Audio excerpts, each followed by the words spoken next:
I'm telling you now, if you are alive, which means you still have time, you still have access, you still have permission to become, to imagine, to dream. Hey wildflowers, welcome back to my channel. If you are new here, thank you for tuning in. If you are returning, thank you for coming back. So, the mind. The mind is one of the most powerful things you will ever have. But power without awareness, that becomes a fucking prison. Especially when you grow up in dysfunction, in silence, and in chaos. I feel like we're not taught how to use our minds to build. We are taught to use our minds to survive. Survival does sharpen you, but only in certain ways. It makes you hypervigilant, extremely hypervigilant. Always scanning for danger. It teaches you to expect the unexpected. Expect disappointment, to get ready for a betrayal, to grind, not to thrive, but to stay afloat, to brace for the next moment. That mindset is very heavy to have. It becomes a lens, a filter over your reality. And before you know it, you're building your entire life from that same lens. It happened to me when I was a child. I dreamed about a lot of things. My dreams was super big. My imagination was wild, wide open, untouched. I wanted to be everything under the fucking sun, moon, and stars. Fashion designer. I love criminal minds. I wanted to be an FBI profiler. I wanted to be a doctor. I wanted to be like an artist. I can't draw for shit, but I'm just like, oh, I can be an artist still. I don't give a fuck. I'll learn. I wanted to be a singer. I wanted to be so many things. Everything in life felt possible, but then I started to live through what my parents never healed. That changed me. I started to live through like my depression when that hit, and then silence hit, and then pain I didn't have words for it, and my whole world just started to like shrink. Dreams didn't feel real anymore. Dreams felt like I couldn't afford them. Safety didn't feel real anymore, and all I could do was just learn how to cope with life. When I graduated high school, I didn't really have those same dreams. I followed stability. I followed what would help me survive or make me have a very stable life. I chose a path I didn't love. I did not like going to college at first. Right when I finished high school, I did not even want to go to college. But I knew it would give me stability. I knew I can get a degree and have like a paycheck or something to look forward to. So I did it. I got that degree, played the part, but when it was over, I had to sit with something that was deeper than just like, trying to stay alive. I wasn't happy. I was not happy with the degree I got. I wasn't alive in my success. I had survived, but that didn't feel free to me. Like, I was so unhappy when I got my degree, and I feel like there is so many of us that were born into like that survival, that mindset of, you know what, I gotta build a life where I can stay afloat, where I don't never have to survive like this. But we find ourselves still surviving when we do build that life. Some of us were raised in houses where love had rules. Some grew up in homes with addiction, instability, secrets, shame, brokenness.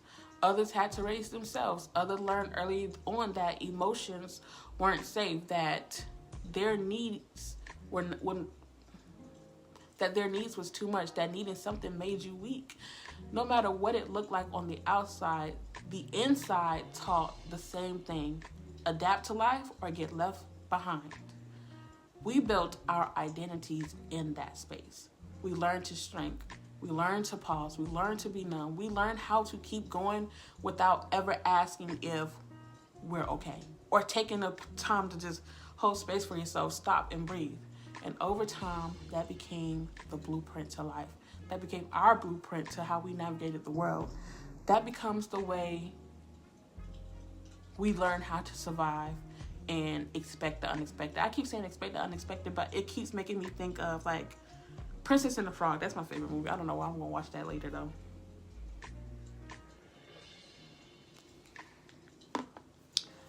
The truth in all of that is that you don't have to keep living from that same lens. You don't have to keep living from that same script.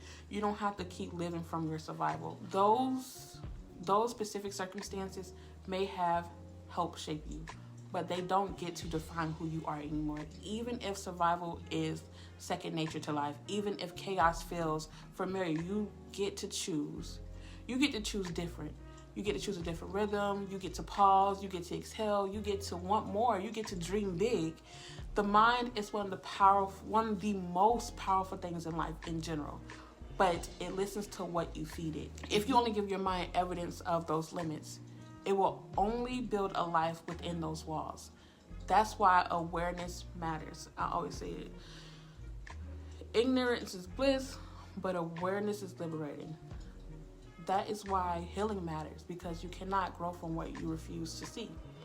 Some people are used to dysfunction. They confuse it as it being normal. They don't necessarily love how they live, but they don't believe there is another way to live. Not because they're lazy, not because they don't want better, not because they don't want it in life, but because they have never seen it been modeled before.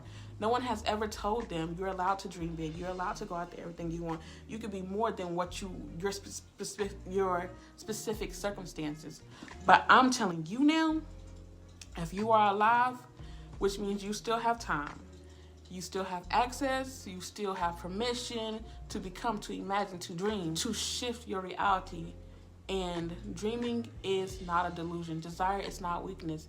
It's your soul remembering there's more. Maya Angelou said, do the best you can until you know better. Then when you know better, do better.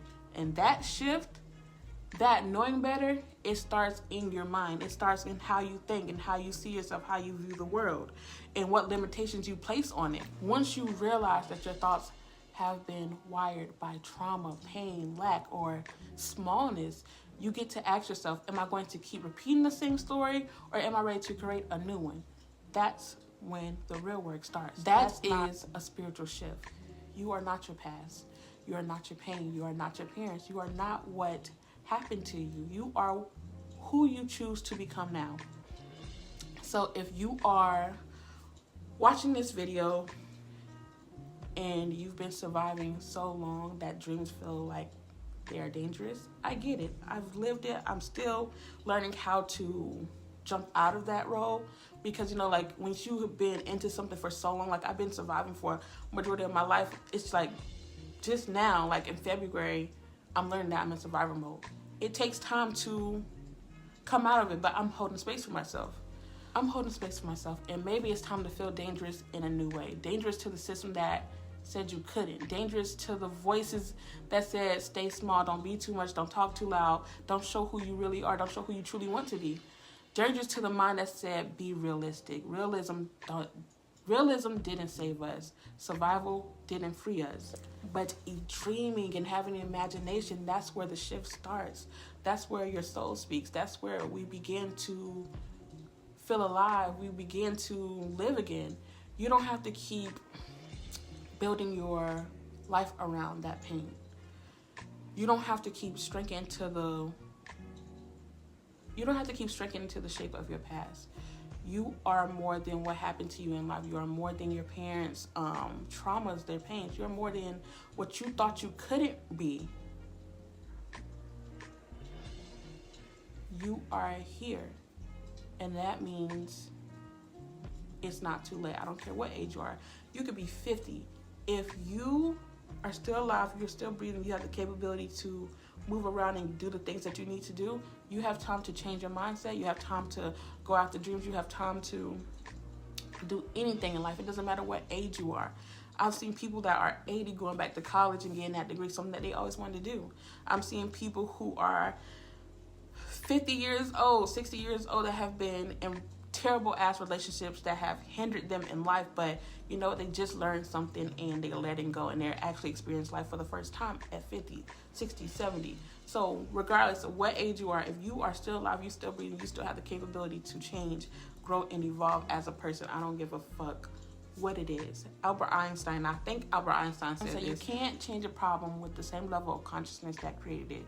So in order to change your circumstances, in order to change life as you know it right now, in order to grow from a situation, you need to change your mindset. You need to change how you view life and how you view yourself in those situations. You cannot change a situation with the same level of consciousness that created it in the first place. Thank you for tuning in. Make sure you like, comment, and subscribe, and tune into the next video.